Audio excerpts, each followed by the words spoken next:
السلام علیکم ورحمۃ اللہ وبرکاتہ۔ بچوں، کسی بھی کام کو اچھے طریقے سے کرنے کے لیے یہ ضروری ہوتا ہے کہ ہم اس کی تیاری کریں، جیسا کہ ہم اپنے ایگزامز کی تیاری کرتے ہیں، یا ہم کسی ریلیٹیو کی شادی پر جانا چاہیں تو بھی ہم بہت سی تیاری کرتے ہیں۔ تو ہمیں معلوم ہے کہ سال کا سب سے اہم مہینہ رمضان شروع ہونے والا ہے اور ہمیں اس کی بہت سی تیاری کرنی ہے۔ اگر ہم واقعی چاہتے ہیں کہ ہم اس میں بہت سا ثواب حاصل کریں اور اس سے بہت سا فائدہ اٹھائیں تو پھر ہمیں اس کے لیے کچھ تیاری کرنی ہے۔ تو آئیے جانتے ہیں کہ ہمیں کیا کام کرنے ہیں۔ بچوں، سب سے پہلے تو ہم نے رمضان کا چاند دیکھنا ہے اور چاند دیکھنے کی دعا مانگنی ہے۔ امید ہے کہ آپ کو یہ دعا یاد ہوگی، اور اگر نہیں یاد تو اسے جلدی سے یاد کر لیجئے۔ ایک بار میں آپ کے لیے پڑھ دیتی ہوں۔ اللہ اکبر، اللہم اہلہ علینا بالامن والایمان والسلامت والاسلام ربی وربک اللہ۔ اس کا ترجمہ ہے، اللہ سب سے بڑا ہے، اے اللہ تو اسے برکت، ایمان، سلامتی اور اسلام کے ساتھ ہم پر طلوع فرما۔ اے چاند، میرا اور تمہارا رب اللہ ہے۔ تو بچوں، یہ دعا مانگ کر ہم رمضان میں داخل ہوتے ہیں، اور آپ کو معلوم ہے نا کہ شیطان کو زنجیروں سے باندھ دیا جاتا ہے اور انسان جتنی چاہے نیکی کر سکتا ہے۔ تو سب سے بڑا کام جو ہم نے رمضان میں کرنا ہے وہ ہے روزہ۔ جو بچے تو اتنے بڑے ہیں کہ وہ روزہ رکھ سکتے ہیں وہ تو انشاءاللہ ضرور رکھیں گے، اور جو بچے چھوٹے ہیں وہ اگلے سال کا انتظار کریں گے۔ بچوں، رمضان میں جس بہت خاص چیز پر ہم نے توجہ دینی ہے وہ ہماری عبادات ہیں۔ اگر آپ 5 وقت کی نماز ابھی نہیں پڑھتے تو کوشش کیجئے کہ رمضان میں ضرور پڑھیں۔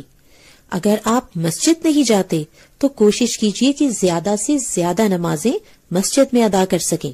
اور پھر رمضان کی بہت خاص نماز جو قیامت کے دن بھی ہماری سفارش کرے گی وہ ہے تراویح کی نماز۔ انشاءاللہ اس کو پڑھنے کا بھی اہتمام کرنا ہے۔ اگر آپ پوری نماز نہیں پڑھ سکتے تو آپ چند نوافل پڑھ سکتے ہیں۔ آپ چاہیں تو 4 نوافل ادا کر لیں، چاہیں تو 2 نفل پڑھ لیں، لیکن کچھ نہ کچھ نماز اپنے گھر والوں کے ساتھ ضرور پڑھیں، اور گھر کا ایک کارنر نماز کے لیے سیٹ کریں جہاں صاف ستھری جائے نمازیں ہوں، قرآن پاک، دعاؤں کی کتابیں اور تسبیح رکھی ہوئی ہو۔ گھر کے اس حصے کو صاف ستھرا، خوشبو لگا کر خوبصورت رکھیے، اور خیال رکھیں کہ وہاں کوئی تصویر نہ ہو، کیونکہ جہاں تصویر ہوتی ہے وہاں فرشتے نہیں آتے۔ بچوں، اگلا کام جو ہم نے رمضان میں کرنا ہے وہ ہے صدقہ۔ ہمارے پیارے نبی حضرت محمد صلی اللہ علیہ وسلم رمضان میں بہت زیادہ صدقہ کیا کرتے تھے۔ اس کے لیے ہم یہ کر سکتے ہیں کہ ہم ایک صدقہ باکس بنا لیں اور کوشش کیجئے کہ روزانہ صدقہ کریں، چاہے وہ تھوڑے سے ہی پیسے کیوں نہ ہوں، کیونکہ روز صدقہ کرنے والوں کے لیے فرشتے دعا مانگتے ہیں۔ اور جب رمضان ختم ہوگا تو ان پیسوں سے اور اپنے بہن بھائیوں کے پیسوں سے ملا کر آپ کسی غریب بچے کے لیے کوئی تحفہ خرید سکتے ہیں۔ رمضان کا ایک بہت اہم کام ہے افطاری کروانا۔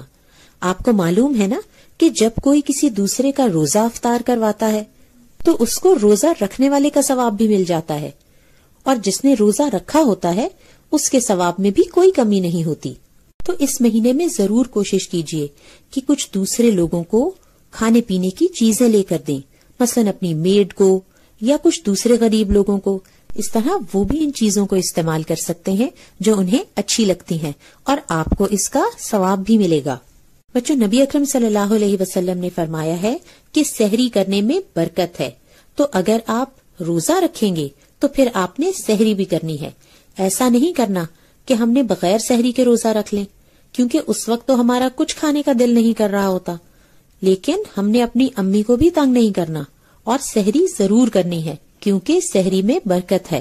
بچوں، آپ چاہیں تو ایک چارٹ بنا کر اپنے روم میں یا نماز کی جگہ پر لگا سکتے ہیں، جہاں آپ لکھیں گے کہ روزانہ آپ نے کون سے کام کرنے ہیں۔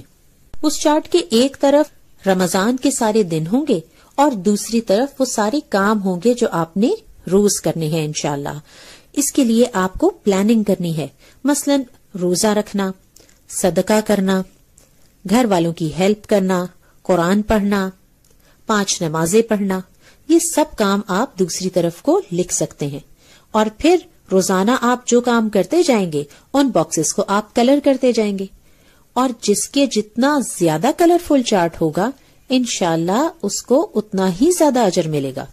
بچوں، نبی اکرم صلی اللہ علیہ وسلم ہر رمضان میں قرآن پاک کا دور کیا کرتے تھے، تو ہم نے بھی کوشش کرنی ہے کہ ہم زیادہ سے زیادہ قرآن پڑھیں، اور اپنے لیے کچھ حصہ سوچ رکھنا ہے جو ہم نے روز پڑھنا ہے۔ آپ چاہیں تو ہاف پارا پڑھ سکتے ہیں، چاہیں تو ربع پڑھیں، چاہیں تو صرف ایک پیج پڑھیں، لیکن اسے روز پڑھنا ہے۔ بچوں، اسی طرح ہم نے گھر والوں کی ہیلپ بھی کرنی ہے۔ آپ کو معلوم ہے نا کہ رمضان اللہ کی عبادت کرنے کا مہینہ ہے، اس میں ہمیں اپنی امی کو یا اپنی میڈ کو تنگ نہیں کرنا، اور ان سے نئی نئی ڈشز کی فرمائش نہیں کرنی ہے، تاکہ وہ بھی زیادہ سے زیادہ وقت عبادت میں لگا سکیں۔ کوشش کرنی ہے کہ گھر کے کاموں میں ان کی تھوڑی تھوڑی سی ہیلپ کریں، تاکہ وہ بھی عبادت میں اپنا وقت لگا سکیں۔ بچوں، رمضان کے آخری 10 دن ہمارے لیے بہت اہم ہوں گے۔